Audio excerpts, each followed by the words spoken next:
Hello and welcome to the Bearded Mystic Podcast, and I'm your host Rahul N. Singh. Thank you for joining today to either watch or listen to this podcast episode. Today we'll be going further into the thoughts on the Bhagavad Gita, and we'll be looking at Shri Krishna's reply to Arjuna from his last question that was about how does a sage, how does an enlightened person sit?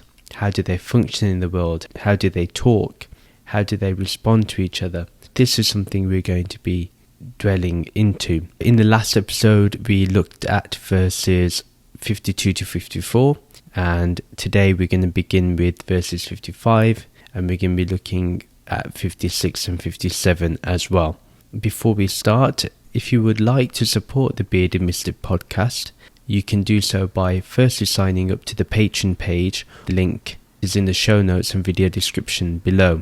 I would also like to announce that there will be a YouTube live session where we'll be dwelling into the non-dual understanding. So it's basically like a call-in show where you can speak with me personally, and you can even be on video or audio. It's up to you. It will be an interactive session, and it will also include a guided meditation. This is available to everyone, so if you are listening to this podcast, I would definitely recommend that you take a look. In order to subscribe to the YouTube channel, I will leave the link in the video description or show notes below. Let's begin with exploring verse 55. Sri Bhagavan replied, "When one is completely unaffected by any material desires resulting from the thoughts of their manas, when their Atma is entirely satisfied simply by being the Atma, then it is said that their self-realization is steady." So we're going to look at the first part of this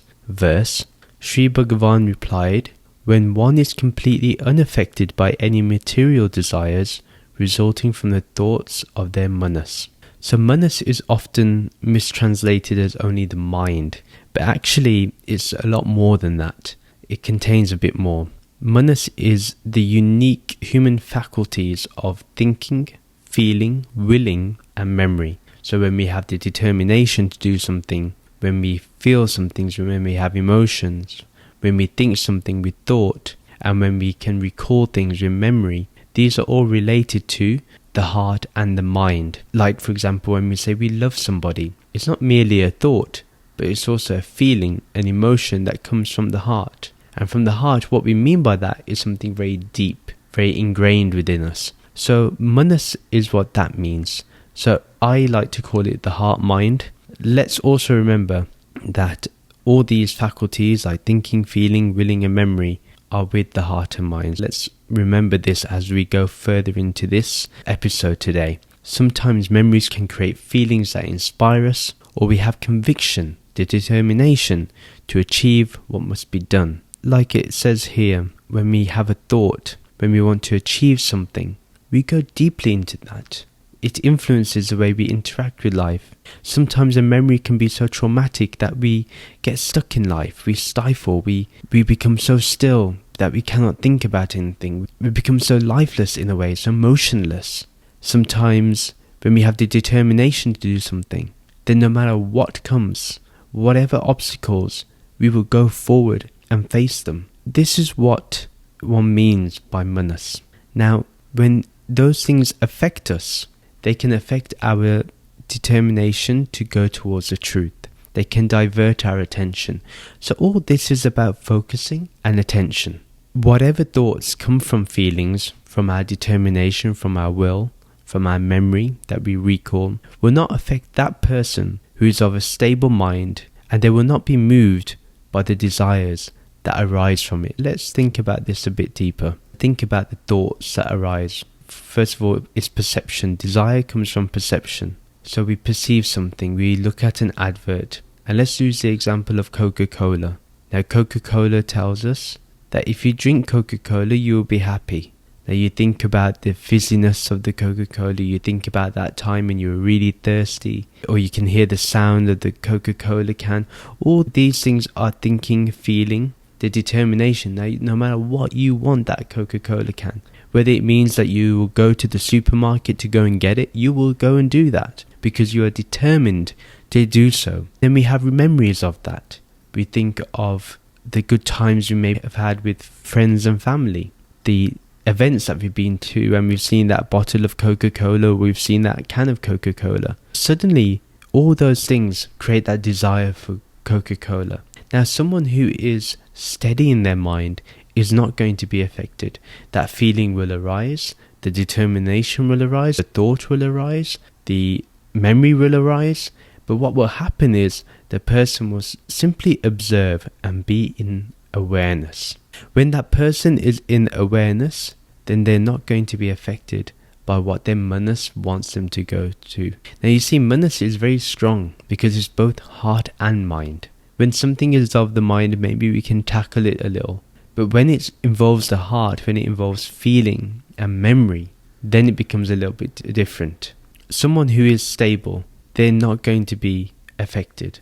Now, if the thoughts of their manas desire something, that person is not going to be affected. Shri Krishna is talking simply here that when one is completely unaffected by any material desires resulting from the thoughts of their manas, that person is going to be completely unaffected. Now, we have to ask ourselves, are we at that point? Can we say that whenever something arises within us, we can take that step back and be in awareness?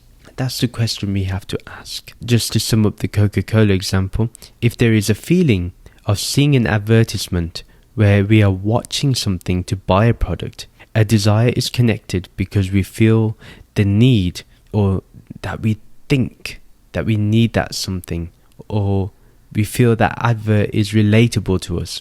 However, a person absorbed in Brahman will not be affected by their desires. Remember, we've been talking constantly about that Buddhi Yoga, about that Gyan, where we are able to understand and discern, having that vivek to know what is real and unreal. That is the most important thing. We can understand what is required. The desires have no effect on the manas, nor does the manas have any effect on the desires as long as one is absorbed in Brahman. What we need to understand is our desires have no real effect upon us. Now think about it. If Brahman is the complete fulfillment of everything, even of desire, then will material desires affect us? Will they come and take control of our senses, take control of our being, take control of our mind and our heart? No, they won't. So it's very clear here that we need to remind ourselves of being that one person who is not influenced by their desires. They are not affected by their material desires. They have that desire. If they have the desire to eat, that's okay. They need to eat because the body needs to eat. There's no thinking involved. There's no feeling involved. There's no willing involved. No memory involved, unless you're really hungry and you're at point of starvation. But again, there are practices to help us with that. There's a reason why we fast, is so we can understand our body. Fasting is not simply a ritual that people do. There's a science behind it, and the science is this, that you're able to control your body. You're able to feel the hunger, and when you actually are hungry, then you will eat. Normally what happens is we think about food and then we think we're hungry. Actually, most likely we are thirsty and we need water. But because our mind is so powerful, because we cannot discern between hunger and thirst, we're eating more. Fasting is that one thing where we're able to actually understand how it feels to be hungry again. So that's important. And I advise, if you want to do something like this, first consult with your doctor. But if you want to fast for, say, 8 hours, 10 hours, 12 hours, over that is up to you. But drink water and drink liquids, drink coffee, drink green tea. You can do that. But what will happen is you'll understand what it's really like to feel hunger. So that's one way where you can be unaffected by material desires. Because if you can get rid of the feeling of hunger and being unaffected by that, then other things like buying things, buying that Gucci bag, that Louis Vuitton bag, or that Louis Vuitton jeans or top, or any other top brand, All those things are material desires. What are they going to do for you? Yes, you may look good, you may look nice, but for whom? If you're looking good for your partner, for your spouse, that's one thing. That's important. You're going to a wedding, you need good clothes. Fair enough. But it has a purpose. You're not affected by it. It's not like, oh, I have to look good, and then if I look good, then people will look at me. Then feeling is involved. Then there's a determination of a particular result. This is why it's really important that we become unaffected by material desires. Buy anything you want, but don't think that it's going to have a result. That's the best way to see it. Let's go to the next line of that verse. When their Atma is entirely satisfied simply by being the Atma, then it is said that their self-realization is steady. This is a very important line, and we're going to go into the context of the whole verse later. But when one has this non-dual realization and remains as Brahman, and one is thoroughly happy being Brahman, then one is established in their self-realization. Let's think about this. When their Atma is entirely satisfied, entirely, completely, yet not one iota of you is dissatisfied by being the Atma. You purely enjoy being the Atma. Why? Because of Satchit Ananda. You understand your true nature. What's your true nature? Joy, bliss, peace. So who doesn't want that in the world? Everybody wants that. Everyone wants eternal happiness. But how to achieve it? One has to be unaffected by material desires. But first of all, one needs to know what is the real and the unreal. Once one knows what the real and the unreal is, then they know what their Atma is. When they realize that this Atma is not separate to Brahman, but is Brahman, then they become one with Brahman. In fact, not one with Brahman, they are Brahman. That's the real understanding. That's the simple understanding. Nothing complicated. Then that person, their self-realization is steady. Their self-realization is always there. They're never going to be away from that point of self-realization. Once it is established, it is established. You're always at the peak, right?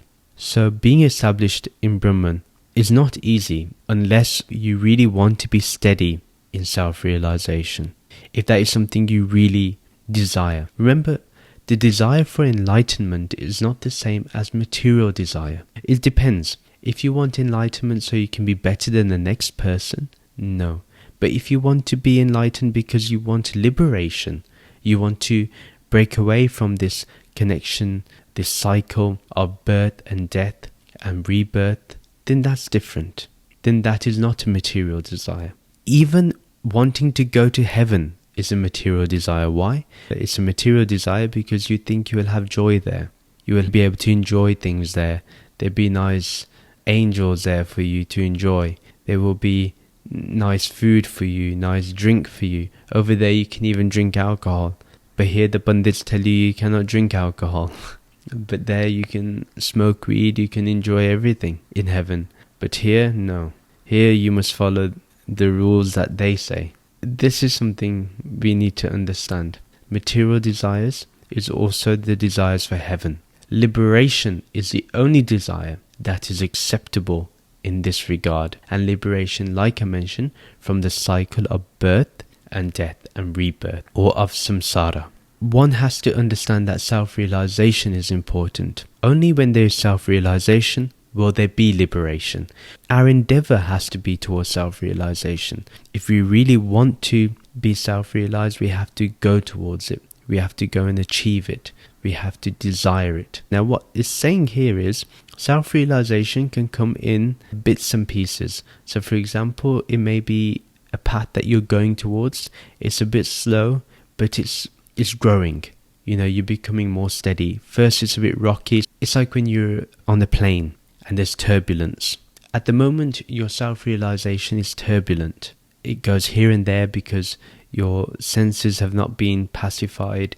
Your desires are still going a bit crazy. But when one understands the self and one becomes more steady, one meditates more on Brahman, their true nature, your own true nature, this self is already here. It's not that you have to go somewhere for the self, or if you meditate then the self is there. Even in your waking state right now, the self is here. That awareness is. Think about it. Right now you're listening to this, But who is aware of the listening? The immediacy is there, but we have to continuously remind ourselves about this. That is a way to make our self-realization steady. How can one be satisfied in simply being the Atma? It's by letting go of whatever keeps us in this body and mind. What I mean by that is there are certain things you may need to be in this body and mind. Simple things like eating, sleeping, even procreating. Those things are basic desires. You need them to live. You feel thirsty, you need water, you desire water, that's fine. But remember that you're not to be affected by, and this is going to come up in a future verse, I won't go into it, but you're not meant to be attached to things. You're not meant to be attached to results, not attached to people. You're meant to love people, but not attached to them. Neither should you have fear for something. Fear keeps you in the body. If you're scared of the dark, that's something that's going to keep you in the body. And you're going to keep thinking about it. So how can you think of Brahman? How can you think of self-realization? This is the key here. Let's understand that the basic desires are fine. When one has a taste of the Atma, of the self, that oneness is an experience that is beyond words, beyond duality, beyond feeling, beyond our determination, our will, our conviction, our expectations, and beyond our thoughts.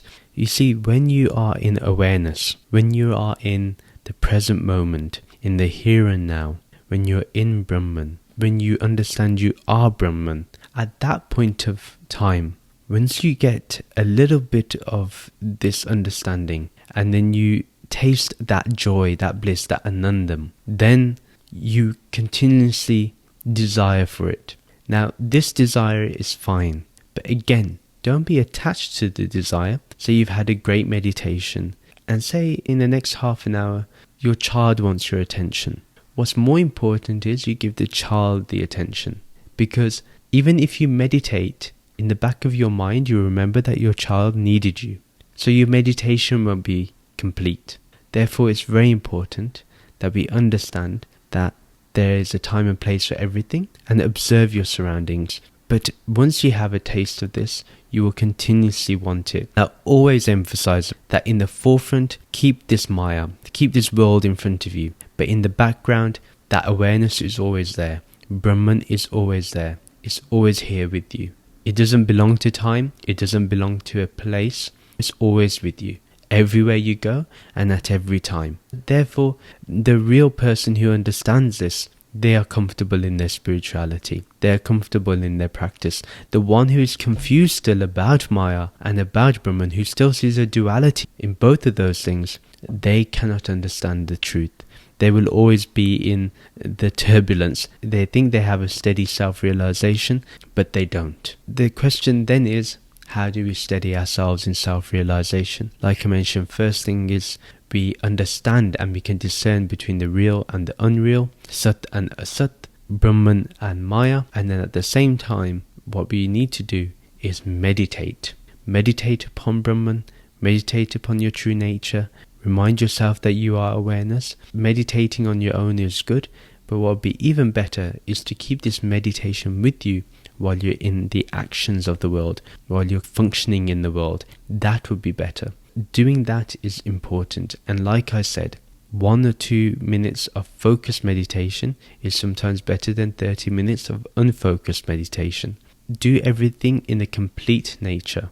Whatever you can do, just do that. Steadying ourselves in self-realization, another aspect is learning. For example, when we listen to a podcast, we watch a YouTube video, we go on TikTok or Instagram and we read something, we watch something there, we learn something. That also steadies our wisdom, solidifies our wisdom, grounds our wisdom, and at the same time, our manas is calm because we are constantly feeding it information so it can keep going back to that awareness, back to Brahman, back to that non-dual state. Like I mentioned in the YouTube live that is coming up, we'll be looking at how we can deepen our non-dual understanding. And this is one way. When you attend things like that, you can steady yourself in your self-realization. It's not like you're not self-realized. You are self-realized, but we may not know it. Our mind is still veiling that understanding. When we understand that actually self-realization is our natural state, it's who we are We don't have to become anything, we are it. This is the understanding of self-realization. Let's look at the context of the whole verse.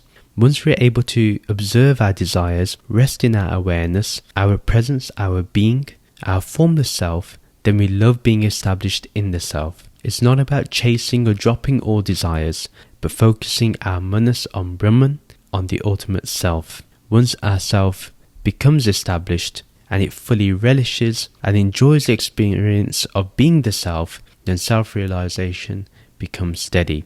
It does not fluctuate from one place to another. I want to emphasize that a person who has steadied their self-realization, again for them, the practice is continuous. They do not stop practicing. The practice continues. Verse 56. A person whose manas is not disturbed in times of dukkha, pain, who is not controlled by the need for sukh or pleasure or comfort, who has overcome all attachment, fear and anger, and whose focus upon their Atma is always steady, is called a Munni. So a person whose manas is not disturbed in times of dukkha, pain or suffering.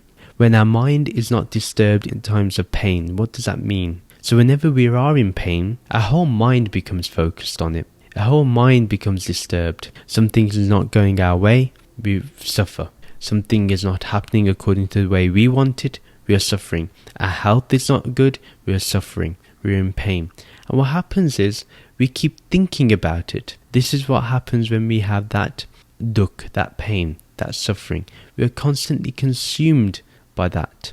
Being in pain is different to being in suffering. Being in pain is simply, you have a headache. You recognize it. Okay, you're going to take some painkiller to alleviate that pain. But suffering is this, when you keep saying, oh, I have a headache. What am I going to do about it? Why does it always happen to me? Why does it not stop? That is suffering. That is dukkha. And that is very hard to come out of. A person of self-realization, they are not disturbed by those things. They recognize they have a pain. It's not like they don't feel pain, or they will not have a stomach ache, or they will not go through any other ailments. Of course they will. They will even feel sad at times. Let's say if they lose a loved one, they will feel sad. But at the same time, they will remember what they are. They are not then disturbed by that pain. Here, Krishna is telling us about when our heart-mind is not disturbed by dukkha or pain. So he's guiding us to understand that that person who is established in the self, who completely loves being the Atma, who's complete in that understanding, complete in that awareness, that person is not disturbed in times of dukkha or in pain. The time arises for everyone. Here Krishna is making it clear that even a person of self-realization will face times of dukkha, but they are not disturbed in that pain. Then the next line in that verse is, who is not controlled by the need for sukh or pleasure. So whenever there is pleasure, we follow it. We are enchanted by it. Yeah, pleasure is there because it gives us a fleeting sense of happiness. We are easily controlled by it, and we are always looking for the next hit, the new dopamine hit. When we're able to control our pleasure, our comfort, then we are not controlled by it. We do not follow it everywhere. We do not go wherever it tells us. We simply can rest in it. Okay, a nice feeling has arisen, that's fine. We keep still. We do not get controlled by it. What I mean by that is, because you're feeling pleasure, or you're feeling happiness, or you're feeling comfort, that doesn't mean that it will always be there either. Sometimes when we eat good food and we say that we feel very happy, that's pleasure of eating the food. But eventually that food it will become nutrients in the body and will help in the functioning of the body, and eventually will become excrement, it will become waste. The one thing that gave you pleasure has two functions, therefore be in the middle. Don't be affected by those pleasures. Something tastes good, yes, it tastes nice, but it doesn't mean that the next time it will taste nice. For example, I love desserts. You put a whole pie in front of me, I probably could eat it. But the thing is, if I do eat the whole pie, eventually it's going to become sickening. I may have, say, you have cheesecake at the Cheesecake Factory. One cheesecake is more than enough. But if you have two, that very cheesecake that you were enjoying will become sickening for you. It will make you feel sick. It will make you feel nauseous. Even with pleasure, things of pleasure. It's fleeting, so don't get controlled by it. Enjoy that one piece of cheesecake, that's it. Don't be looking for the next cheesecake, because again, that becomes greed. That's still material desire. You desire a cheesecake, eat the cheesecake. It's not a big deal. Don't think about it too much. And that's why I also say, if you feel like eating something like a cheesecake, like a, Oreo cookie, eat it. But don't get controlled by it. Don't be like, the next morning I have to eat the Oreo cookie. I need it again. That's what it means by being controlled by sukh, by pleasure. So what we need to do is we need to observe the way we are with pleasure. Then we can transcend the controlling aspect of it. Like I said, when you notice that you want that Oreo cookie again, or you want that cheesecake again, or you want the ras malai again, or the gulab jamun again, that donut again, just remember that, are you being controlled by it? And normally the pleasure is just a thought of it. You don't know if you have the Oreo cookie or that donut, that you're actually going to like it.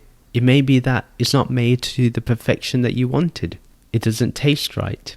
Therefore, that pleasure, what does it become? Suffering.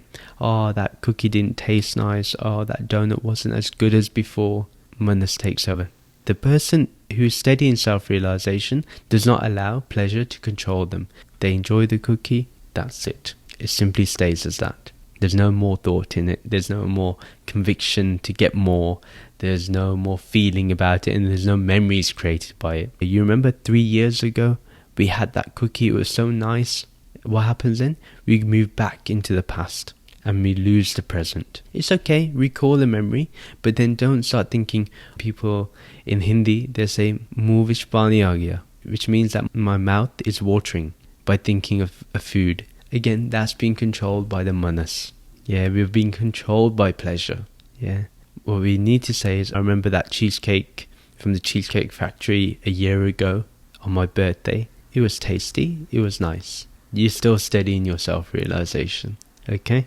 So the next line, and this is the most important one that we need to look at. That person who has overcome all attachment, fear, and anger, and whose focus upon their Atma is always steady, is called a Munni. A Munni means a sage. Attachment, fear, and anger, they're the very basic things that take us aback. We have attachment to our possessions, to our knowledge, to our family, to our friends, to our jobs, to the things that we own, to the money we have in the bank account, to the clothes we have, to the people we love, to the family that we have, to our children, to our parents, to our spouses.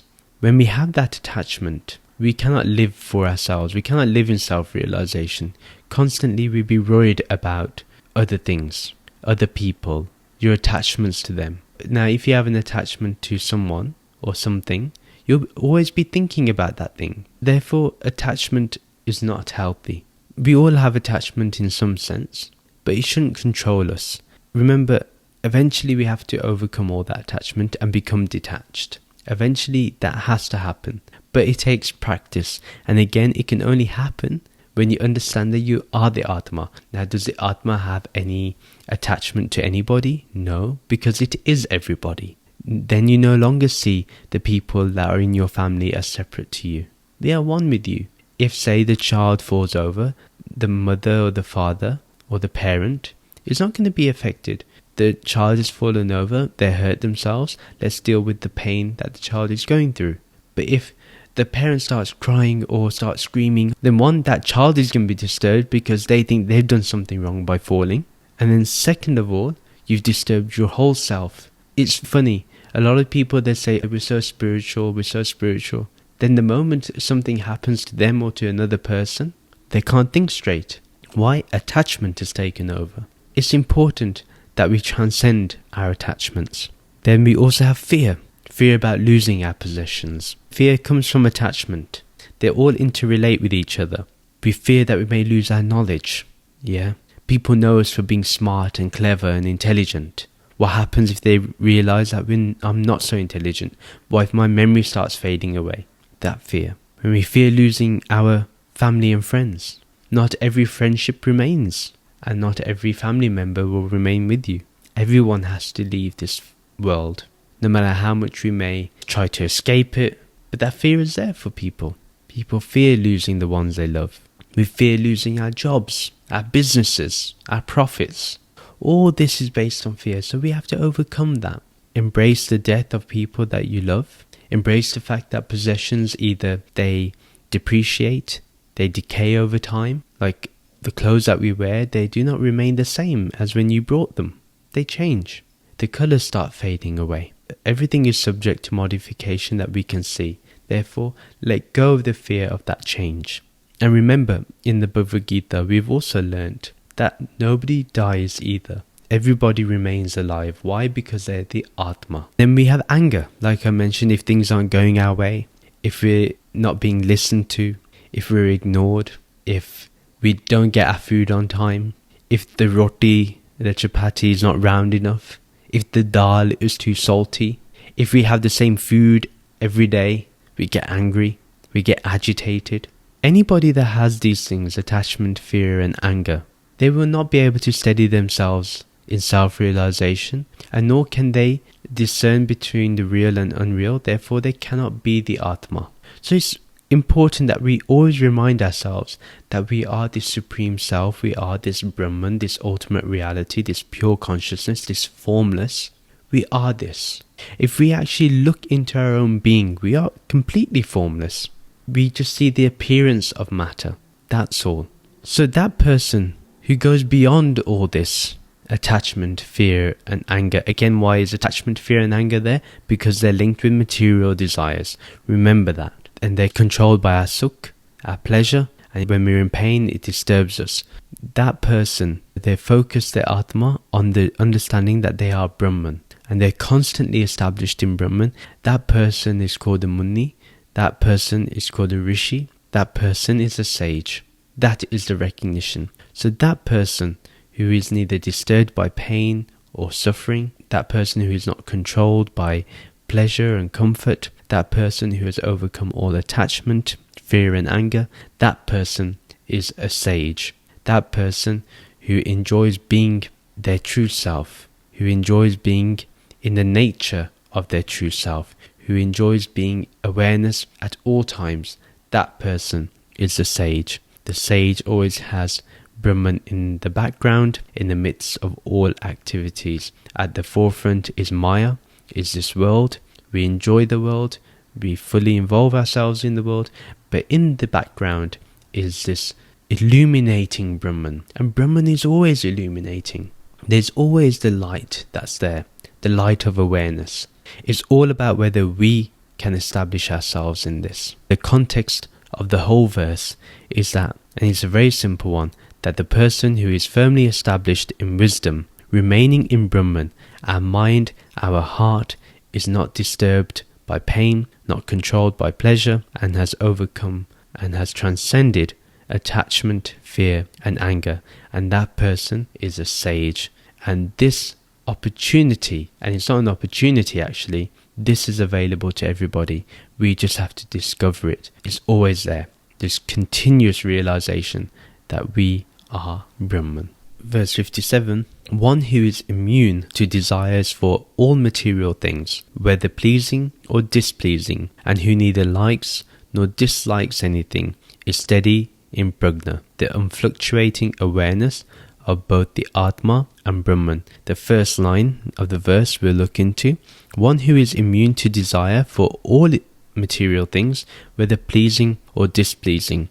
Eventually, when we are in oneness, when we are established in Brahman, this pure consciousness, this formless, when we are absorbed in our Atma, then we can be immune to our desire for material things. Then the material things will not affect us.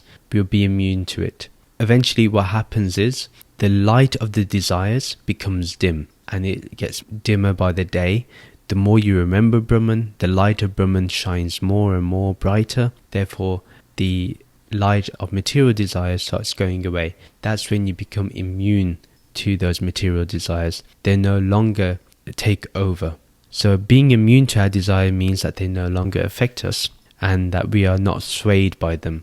Whatever direction our desires want us to go towards, we will ignore that and we will remain in Brahman. We rather stay in our Atma, in our true nature. We rather remain in awareness, because awareness is that true joy, is that true bliss.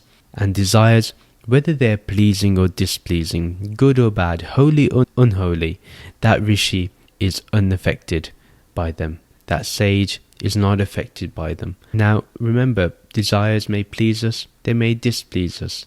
For example, not every food that you desire is going to be tasty, therefore it becomes displeasing for you. Those things happen. And it's interesting that Krishna talks about material desires for material things, even displeasing. This means that the mind at some level likes to have displeasure. The reason for this is because then it can control you by giving you desires that do please you. You always are going to be swayed in this between pleasing and displeasing. This is why it's important that one has to become immune to all desire for material things. That way, it doesn't matter what pleases us, it doesn't matter what displeases us. The next line is, and who neither likes nor dislikes anything is steady in prajna, the unfluctuating awareness of both the Atma and Brahman. This is literally about being in balance. It's about being in the middle path. You neither have likes nor dislikes.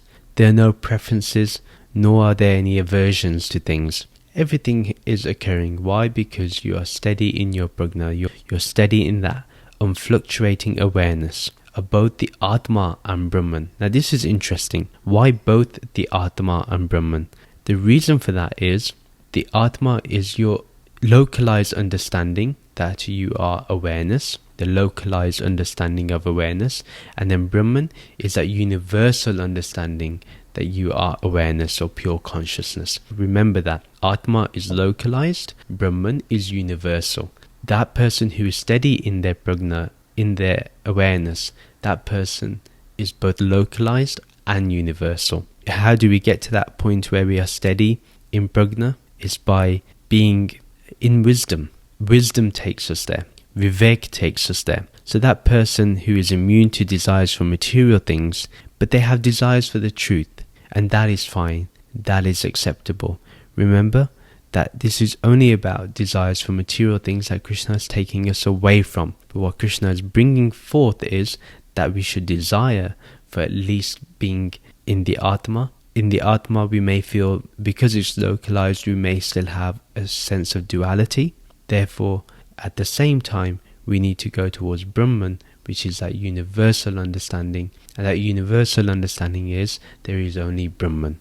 Aham Brahmasmi, Tattvamasi, you are this. That person is steady in prajna, in wisdom, because they have that unfluctuating awareness of both the Atma and Brahman, as we discussed. However, this means that the ultimate reality and the personal self has become one. Eventually this is what happens. We also live in the world, we live in Maya.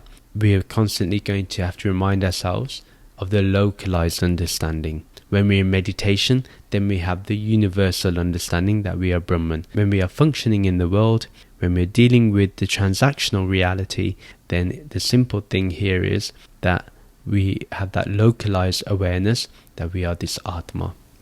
Brahman is in the background. But in meditation, Brahman is in the forefront, in the foreground. The context of the whole verse is that the person who is immune to material desires, who doesn't care about what pleases them or displeases them, nor do they care about the likes or dislikes in anything, they don't have any preferences or aversions to things. Let me go into this a little bit. Like, for example, I have an aversion to having pineapples in my pizza. I do not like it at all. Now what I need to do, and this is where I need to practice, that if there is a pizza with pineapple in there, instead of getting affected by it, eat it. Maybe instead of eating 2 slices, just eat 1 out of respect and move on. Don't let it become dukh. Don't allow it to become suffering. Oh, I had that pizza then, it was so bad. There's pineapple on it. I don't like pineapple on my pizza. So remember that the person in steady wisdom, who is steadied in their wisdom, who is firm in their wisdom, who is complete in their wisdom and complete in their understanding, they are not affected. Remember, steady in prajna. They have that unfluctuating awareness. They are able to unite the Atma and Brahman. If we look at the whole episode today, it's been a lot. It's hard to practice, but we can help each other. This is the reason why we have this podcast. We have a community. is to help each other. So next time when I eat that pineapple pizza, I'm not going to have aversion to it. Yeah, I'm not going to dislike it. I'm just going to allow it to be. When I like something, for example, I like eating a dessert. Instead of constantly wanting that dessert, I control myself. I have one slice, or I have a little bit of it and save some for later. Or I have a little bowl of ice cream instead of a big bowl of ice cream or the whole tub of ice cream. So that's the way to understand. And the other way to understand this whole thing is that we need to become steady in our prajna, in our unfluctuating awareness of both the Atma and Brahman. So the takeaway for this week is make that happen for yourself. Think more. When you're in the world, think of yourself as the Atma, and when you're in meditation, think of yourself as Brahman. But remember, Atma and Brahman is one and the same. This will be the end of the episode. Just a reminder, on Saturday, January 22nd at 11 a.m. Eastern Standard Time, there will be a live which will be deepening our awareness in the non-dual state, and this is where you can have a conversation with me. It's a call-in show with the link that I will provide during the live event. You can speak to me. That will be on January 22nd, 11 a.m. On a Saturday, that is, so it's at the weekend. Thank you very much for listening. A new episode is uploaded every Sunday. On the last Sunday of the month, there will be different topics. You can follow me on social media, specifically, as I always mention, on TikTok, because I do lives on there, and I'm changing the structure of my lives there to be more focused on spirituality, and also having some guided meditation there. And you can find the accounts to that in the video description and show notes below. Please do rate and review the podcast. Let me know. Do message me to say that you've written a review, so then I can take a look and read it in the podcast episodes. Just a reminder, on Saturday, January 22nd at 11 a.m. Eastern Standard Time, there will be a live which will be deepening our awareness in the non-dual state, and this is where you can have a conversation with me. It's a call-in show with the link that I will provide during the live event. You can speak to me. That will be on January 22nd, 11 a.m. On a Saturday, that is, so it's at the weekend. So let's end this episode with being at peace with our understanding. Om Shanti, Shanti, Shanti. Om Peace, Peace, Peace. Namaste.